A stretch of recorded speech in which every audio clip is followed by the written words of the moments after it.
Well, then, let's get into what has become a major story for today, everyone. The pinch of the coronavirus is being felt and its intensity can be seen. The federal government is taking drastic measures, and today it has ordered the NNPC to adjust the price of fuel to reflect global market realities. The pump price of petrol has been reduced to 125 naira for now to take effect immediately. The price slash will affect all products and their prices are to be set by the NNPC and PPRA. The ministry is also adopting a price modulation mechanism so the price of petroleum products can be regulated as the market dictates. The federal government also announced restrictions on travel from 13 countries with effect from March the 21st over the COVID-19 outbreak. According to the Secretary to the Government of the Federation, Mr. Boss Mustafa, the UK and the US are among the affected countries with over 1,000 cases domestically. Nigerians have also been advised to cancel or postpone all non-essential travels to these countries, while the government has suspended the implementation of the visa on arrival policy. Well, that is not all. Just a few minutes ago, news just coming in that the Lagos State government has banned all religious gatherings of over 50 people within the state, Lagos State. The decision was arrived at after a meeting of the Lagos State government with religious bodies in the state because of the new number of coronavirus cases in the country. The religious bodies include the Christian Association of Nigeria, SCAN, and Muslim leaders. So what does this mean for you and I? Wherever you may be watching, either you're a Nigerian living overseas or you're a Nigerian living in Abuja, Minna, Ilorin, Enugu, or Asaba, or wherever you may be in Yenagoa. Take a seat, everyone. It's a 1 hour edition of the program, and let's dissect and see how this affects our lives and how we can stay healthy and alive in the face of the threat of coronavirus. Tonight, I have joining me from Abuja studio to make a sense of what this means altogether, a medical doctor and a senator, chairman of the health committee, Dr. Ibrahim Oloriegbe, and also is the national chairman of the ADP, Alhaji Yabagi Sani, a Harvard graduate from Abuja studio there. And on Skype tonight is an economist, Mr. Johnson Chukwu. Thank you so much, gentlemen, for coming on tonight.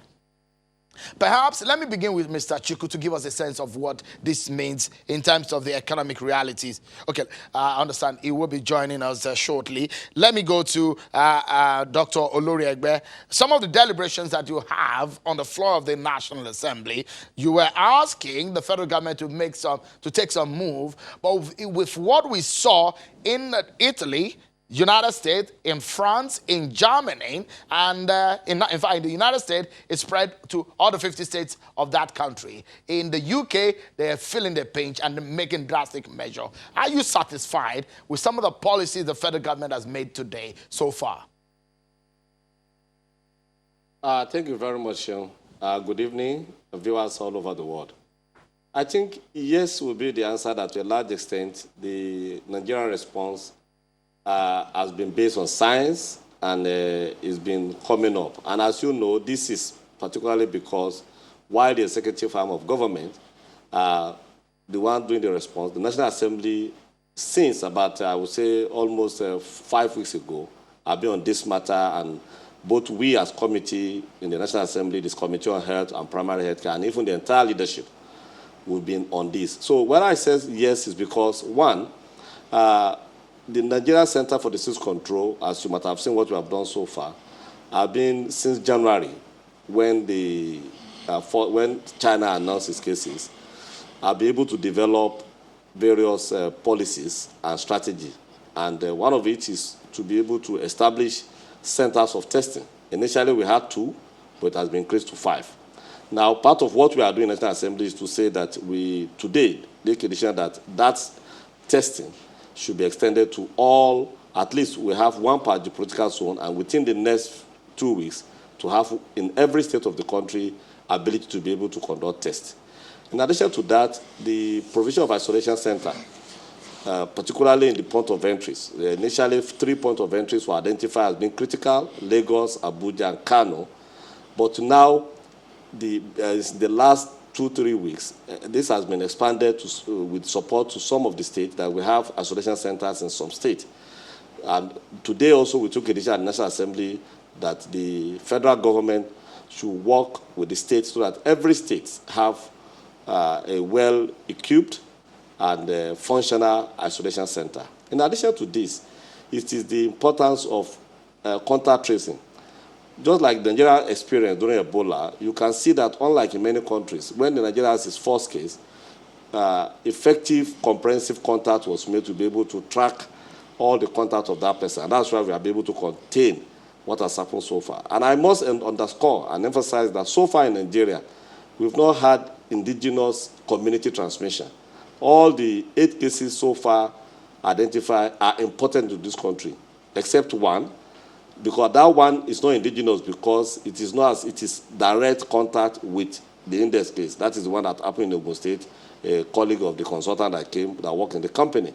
And that person also, in fact, did not show symptoms within 72 hours, zero convert back to, without having a virus again. So with all this scenario, it shows that the response has been okay. And just yesterday, as you might be aware, the National Assembly, through my contribution, advised that federal government should institute ban for high-risk countries, and that has been effected today with the announcement by the SGF, who is heading the committee, that 13 countries we have now instituted ban.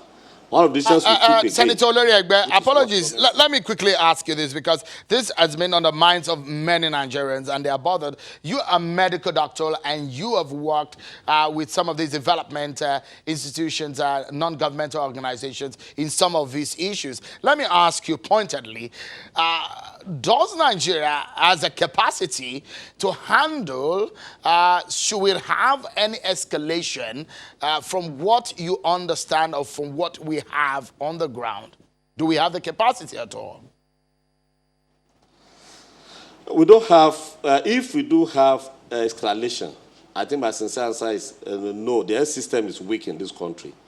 However, what I would say is that what we do have is preventing it to reach a stage where our health system will be put into its critical test. And I think that is what is being done now. But in terms of the current health system, the answer would be no. Our health system is weak, it's not as strong to be even, countries that are bigger than us, that have better economy, you can see what is happening to their health system. Because essentially what is happening in the epidemic is to be able to, if you have the large number of cases, do we have enough bed capacity to be able to handle? Do we have enough centers that can provide what we call intensive care unit, their bed space, the equipment, respirators, and so on?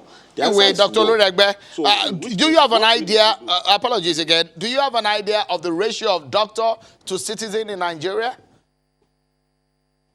Yeah, I do have, of course, I do have an idea of the doctors to ratio. What's the ratio? But it's not only doctors that manages cases. There are other medical personnel. Our doctor-citizen ratio is very poor, and it is also, we have a kind of what we call triple jeopardy. One, the total number of doctors on the register is about 73 to 75,000.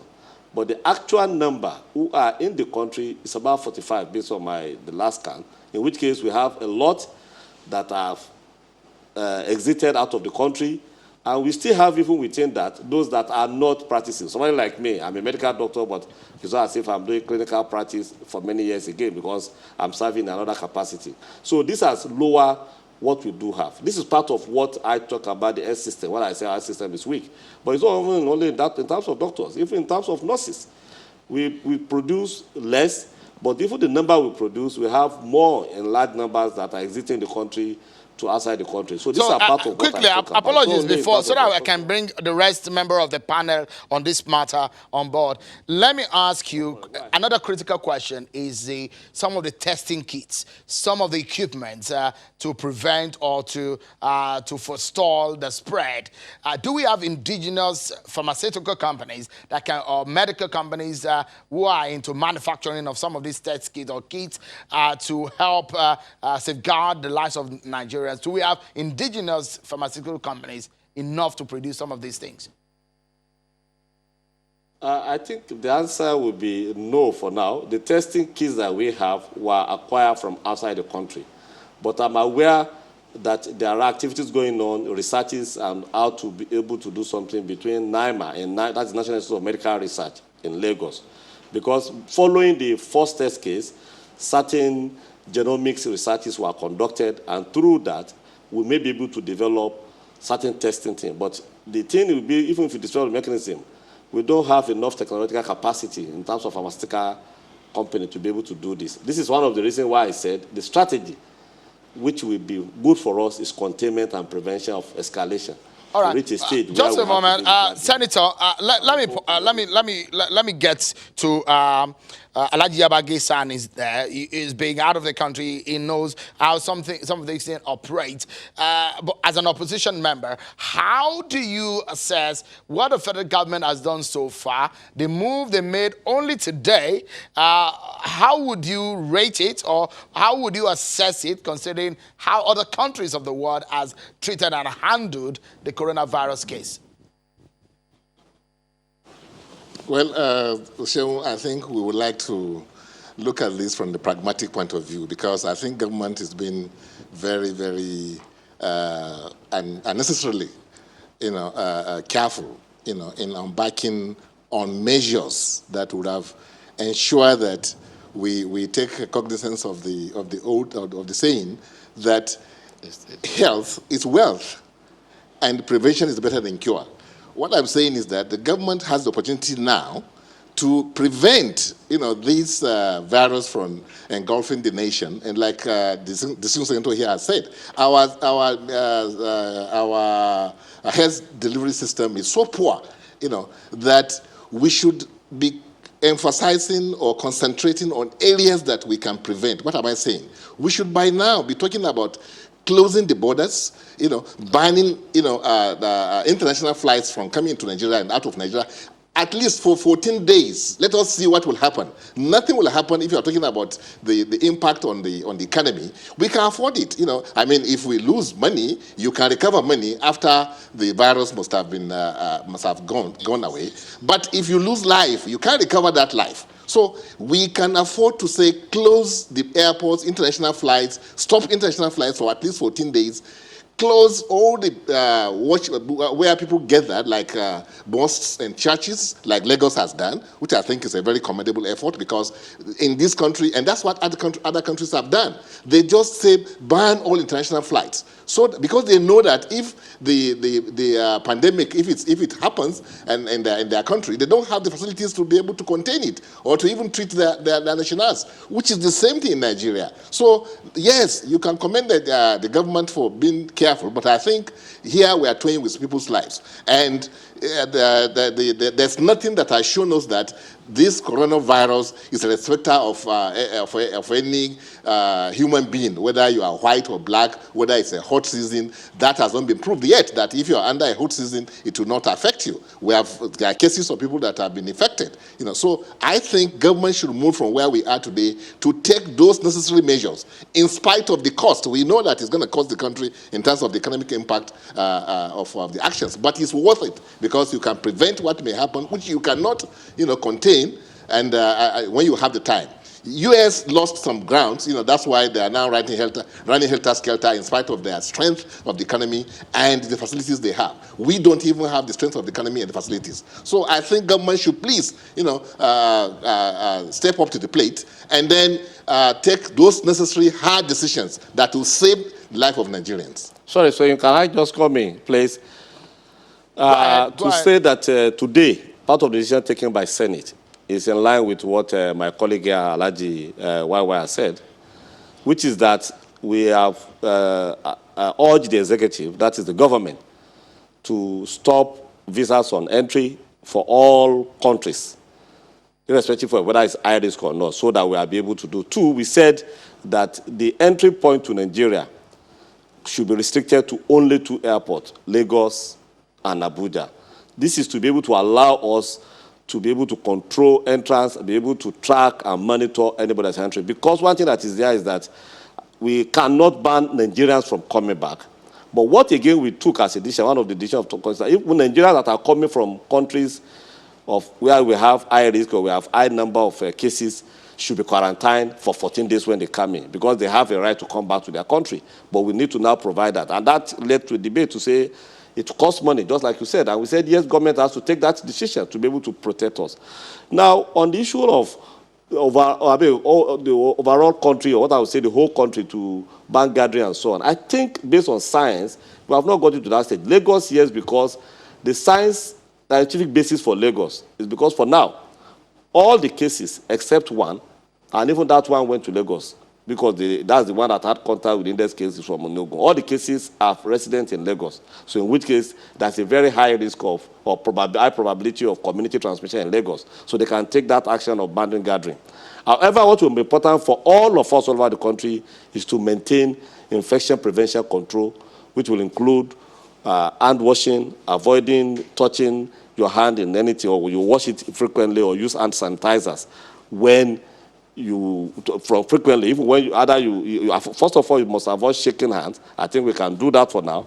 But when you touch, like I sit on this chair now, as soon as I want to leave, I have to clean my hand with hand sanitizer, because I wouldn't know what Senator, just me. Apologies. So we need to take a break. But one of the things that was discussed on the floor of the National Assembly is that President Muhammadu Buhari should address the nation. I will be asking Alhaji Yabagi Sani what he thinks about that. The economist on the program tonight also will be telling us the effect of what the decision of the federal government is on the pockets of the citizen. Are we ready for any emergency should it occur? What does the slash and the reduction in the pump price of fuel, what does it mean to the pockets of an average Nigerian?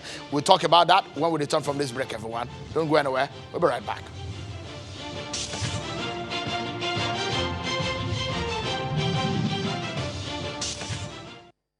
Thank you so much, everyone, for staying with us on the program. Is the effect of coronavirus, the decision of the federal government, and some of the policies that are being made today, how it will affect you and I, and what you need to be doing as a citizen to stay alive. Tonight, we have my guest on the panel tonight on the program. Dr. Ibrahim Olori-Egbe is the Senate Committee Chairman on Health, and Dr. Yabagi Sani is the National Chairman of the ADP and Presidential Candidate of the party at the 2019 election. Also, we have an economist on the program, Mr. Johnson Chukwu, is joining us via Skype from VI Lagos. Thank you so much, gentlemen, for coming on tonight.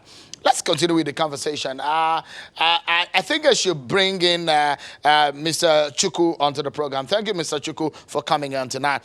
What do you think, economically speaking, the decision of the federal government today means? The CBN also has made some pronouncement saying that they voted some funds to health institutions to combat coronavirus. But if you look at the policy that have been made today, for example, the slash of 20 naira off the price of the pump price of petrol, what does that mean? How will that affect how many people buy petrol from the population of the country? What impact would that make? Thank you, Shehu, for having me.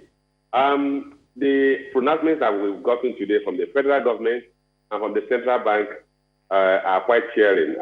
They actually give one some level of confidence that our governments at different levels are beginning to respond appropriately to the crisis, to the global COVID-19 pandemic.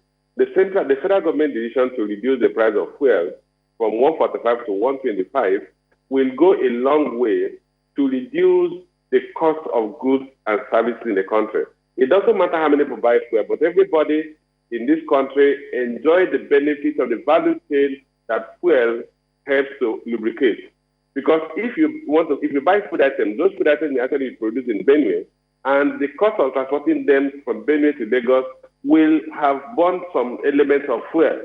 So what will happen is that you're going to see some moderation in inflation rate as a result of this reduction in fuel price. My approach has been that the government should go beyond the price modulation the Minister of State for Petroleum has actually announced. We should go to the point of food deregulation, so that there's a saying that you strike the rod while it is hot. This is the best time for the government to take out the subsidy. And I can also tell you, that if you take out the subsidy on fuel today, the price will actually be below 125 naira. The problem with the subsidy is that it's inbuilt in it. It's a lot of what we may call slack or wastage. Because what happens is that you have a lot of demurrage that accrue on these vessels, that bring the supercargo that bring in vessels into the country, which if private sector is allowed to be the one bringing in this fuel, you are not going to have that. But most importantly, if we take out the subsidy completely, it will encourage local investors to invest in our refinery locally. It will allow for the refining of this product so that the monies we are wasting every year to import fuel will be conserved locally. Last year, Let me get a sense of, just apologies, Mr. Chukwu. In a layman term, perhaps of some of us who are not economically savvy like you, give us a sense of what it means in a layman term. Price modulation. Does it mean that as the global price of oil goes down or up, there will be an adjustment to the price? Or what exactly does it mean? This is probably not the end game. Is that what you're saying? We might be lower than 125 that we've seen today or higher. What does this mean? Absolutely. What the minister said is, what price modulation means that the prices, the pump price that the government will fix will move in tandem with movement in crude prices or movement in flat. What that means that if crude price drops below where it is today, of course, we're talking about $26 per barrel. If it drops below that, the pump price will also be adjusted downwards. And if crude price begins to rise, the government will also adjust the pump price upwards. But the challenge is this: because of the sensitivity of fuel price to the citizens, upward adjustment is always difficult because it's a sensitive issue to labor, to workers, and everybody. And it has a direct impact on cost of living. So, but if you had allowed market forces to determine it at this time when it is very low, it becomes easy for the populace to accept price increases because they can now relate with it that because of the increase in crude price. So that's one thing that I think the government should actually, we should go the whole hog and remove the subsidies. That's one aspect. But on the thing that they have announced by the government, I think the second issue that has been announced today is the central bank has announced a 1.1 trillion intervention fund to cushion the effects of coronavirus on the citizens. The central bank said just this evening that it's setting aside 1 trillion naira purposely earmarked for the manufacturing sector, particularly those who will be manufacturing products that are import substitutes. The central bank is looking at how to support them. They want to set aside another 100 billion naira, making it 1.1 trillion naira for the pharmaceutical industry. And what the central bank said and the healthcare sector, what they want to do is to support those who are manufacturing test kits and vaccines so that they can have patent these test kits or patent the vaccines and manufacture them locally. So I think that's one of the most scary news we've heard as in relation to the government intervention on this crisis. All right, just a moment. Let's look at the political side of things for a moment. Let me go to Alhaji Yabagi Sani. For those who are saying they want to hear the president speak on this matter, is it necessary for President Muhammadu Buhari to have addressed the country, or do you think is addressing the country will be of any impact on this matter? Oh, very much so. This is the time that you need the president to really interact with the nationals, the Nigerians, because this is something that affects not only the economy, but also the health of the people. So I don't know which other issue that the president will find it necessary to address the nationals. He needs to really build confidence in us. He needs to tell us not to panic. He needs to assure Nigerians that government is really firmly in charge of what they're on top of the situation. So I think this is the right time. There couldn't be any other time that you require the president of the country to come and talk to the citizens of the country, because this affects their health, it affects their wealth, it affects our future. And I don't know other issues that will be so comprehensive in terms of how it impacts the people. And again, I don't know, Sean, when you look at the issue of the decrease in the price of fuel, I think government is still not coming forward as it's supposed to be, because this price we have today, is it inflation adjusted price? Because the inflation today is about 12.5%. So and then if you modulate the price of fuel with the international price, that's the Brent price of crude oil, we should be paying much less than what the government wants Nigerians to pay today. That's why some of us have been advising the government to ensure that we do what you call backward integration. There's nothing wrong in government investing in the refineries, If Dangote, one individual, can build a refinery that will be processing 650 or so thousand barrels of crude oil per day, why can't government, a body that is bigger than, by all means, than the individual, manage four refineries we have, which in fact are giving you only a meager 440,000 barrels, per day.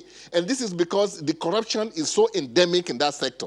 And President Buhari, I know he's ready, he wants to fight this corruption, but because of the people that have held us ransom for too long in that sector, it hasn't moved the needle and since the coming of this administration. So we are calling on the government to invest, to revive these refineries, and in fact to deregulate that. This is an opportunity for government to deregulate the downstream sector of the oil and gas sector. Because if you deregulate, you will now be having the petrol, produced in naira and then sold in naira. It will not be now linked to the foreign exchange. That's why what we are paying is over bloated price. All right, Alhaji Babajisani, let me quickly put this question in, and it's about the fact that what we are seeing today, the steps that have been taken, we've seen consistent briefing by the Minister of Health. We saw this the Secretary to the Government of the Federation briefing yesterday and today. Alhaji Babajisani, give us a sense of what you feel as an opposition leader. Are you impressed, Alhaji Sani, on what the federal government led by President Muhammadu Buhari has done so far on this coronavirus matter? Are you impressed? No, I'm not impressed because I've seen what other governments are doing. Look at the United States. President Trump is always on the television. If you turn on your television today, you will see him almost 24/7 on the television. Underscoring but Donald Trump might not be a good example of response to coronavirus, considering to what other leaders of the world are doing. He was one of those who took a very bad first steps in the fight, and that's why a lot of people said what happened in the United States probably would not have happened if Donald Trump had taken the steps. When you realize that this is very inimical to the wealth of the country and the health of the people, he now took the challenge, and he's now always assuring the Americans that the president is in charge. We want the president to talk to Nigerians. I'm not saying that the Secretary of Government or Minister of Health and others talking, they also will be by the side of the president. But what we expect is that Mr. President should be the spokesperson, because this is critically important, for the Nigerians to believe. The only person that will believe and then go to sleep is Mr. President. Because when he says something, I'm telling you, you'll be telling Nigerians the gospel truth. You will not mince words in what he's saying. Senator Oloregbe, going forward, Senator Oloregbe, where do we go from here? You have described, given us a very bad scenario in the case of how, if this escalates more than what we have on the grounds, how we cannot handle things because of a health capacity. Where do we go from here? Is the National Assembly asking the president to address it or address the nation? Yeah, I think just to say clearly, unlike what my colleagues, I think the National Assembly has been very much on top of this. And the National Assembly today, just as you said, has urged the president to address the nation because it has come to that. And just as I said earlier, it's based on the stage where we are. And unlike what you talk about country, US has gotten it bad from the beginning. Ever before now, Nigeria has said since January, our National Center for Disease Control, the Ministry of Health, and even the National Assembly, we have been working very hard together. And that's why we have had what we have now in terms of containment. And I must emphasize that so far in Nigeria, we have not gotten to a state of community transmission. US has been having community transmission as far back as late January, and the president there was calling it a hoax. But now at the stage we are, the decision of the National Assembly is based on part of what he said, is that the president is the father of the nation, and at the period where we are in now, we need confidence building, we need the reassurance, let's wrap up. Senator, just a moment. We need to wrap up on this conversation. And I want to shoot the question to Mr. Chukwu in just a few seconds. Mr. Chukwu, give us a sense of the implication. There are flight cancellation that is going to happen because of the restriction of the travel from 13 countries. There is a major problem. Outside of this country, airlines are already feeling the crunch of this impact of the restrictions of travel. What does this mean for domestic investments in the country? I think what we're seeing is that we are seeing a closure of inflows and outflows. Remember that two of the countries that have been included in that list of 13 countries, United Kingdom and United States, have some of the major sources of inflows, and some of the countries that receive the highest number of passenger traffic between Nigeria and from Nigeria or to Nigeria. So I think what will happen is, which is actually not of great concern to anybody today, I think priority is the safety and health of citizens. But as it stands today, the global economy is grinding to a halt, and not just in Nigeria, but elsewhere in the world. People are actually staying at home. Cities have been completely shut down on lockdown. So our concern should actually be that we should manage the health fallout so that we don't get a lockdown. Today, in other countries, we are seeing scarcity of groceries at supermarkets. It hasn't gotten to us, but if we get to the point where supply chains are completely disrupted locally, we might actually get to that point. We should do everything to moderate the level of the rate of infection, and if we need to shut the borders completely, let's shut the borders completely. I don't think the concern should be the economic inflow of capital that we're going to suffer next 4 weeks. It should be to have to preserve our citizens, and that should be of paramount importance as it stands today. But in economic terms, the economy is suffering. Oil price decline will lead to difficulty by state government to pay salaries in coming months. Even the federal government will struggle to pay salaries in coming months. But we pray that we don't allow the health challenges that we're associated with COVID-19 to get to a point of shutdown or isolation or quarantining of the whole city like we have in that country. Mr. Johnson Chukwu, economist and the CEO of Carry Investment Company, thank you so much for talking to us tonight. Dr. Ibrahim Olori-Egbe, Senator Chairman on Health, and Alhaji Yabagi Sani, National Chairman of the ADP and Presidential Candidate of the 2019 election. Thank you so much, gentlemen, for coming on tonight.